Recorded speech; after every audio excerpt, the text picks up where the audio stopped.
So I believe what we have here is a straightforward Alekhine Chattard attack out of kind of a classical French formation. And once again, we're going to basically go after their h7 pawn, and you're going to see what happens when you unrelentingly try to go after the h7 pawn of a French player who's rated 2250, and they don't want you to. So without further ado, we're going to turn on our engine.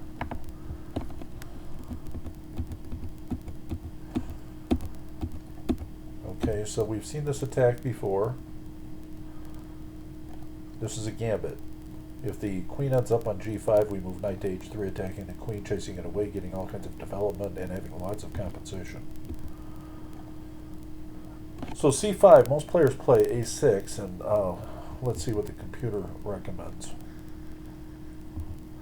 in that position. It recommends castles, which is hard to believe.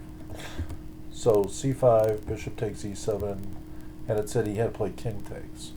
So king takes is because the c7 square is going to be uncovered, and also the d6 square. So when the knight comes out here, he's got a bit of a problem.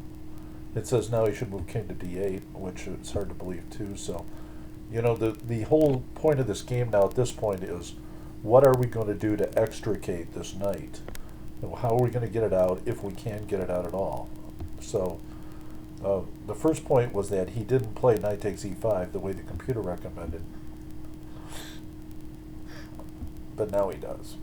And so now we just slip off we're not playing all the recommended moves. It appears that he's got the ability to fend off this attack.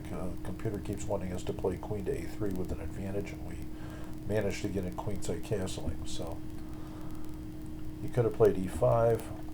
And once again, the computer wants me to come over here trying to remove the queen off those black squares so we can get that knight out of there. Instead, we go right after the king pawn or the king rook's pawn, and now it becomes a matter of, can he fend us off with e5, e4? And unfortunately for him, he decides to go after the knight.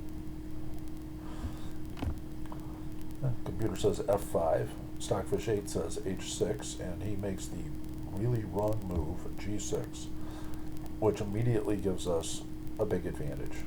Well, it's not a big advantage, but compared to the fact that he had a small advantage, it is. So now we're shifting down here. He still's got plenty of time to take this rook and defend himself if he does things properly. Instead, he decides to take this, what he perceives the dangerous bishop, off and allow me to just push. So at this point now, as you can see, the game's lost for black. Check, check. This is giving us a bridged, a lifted rook. That's about the only move he can make according to the computer. Now we extricate our knight. So he's trying to still trap the knight.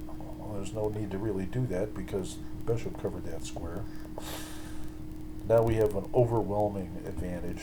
He now is in a position of resigning. So as you see, it's mate in 5 and he resigned. So these are just small errors resulting in drastic advantages for white.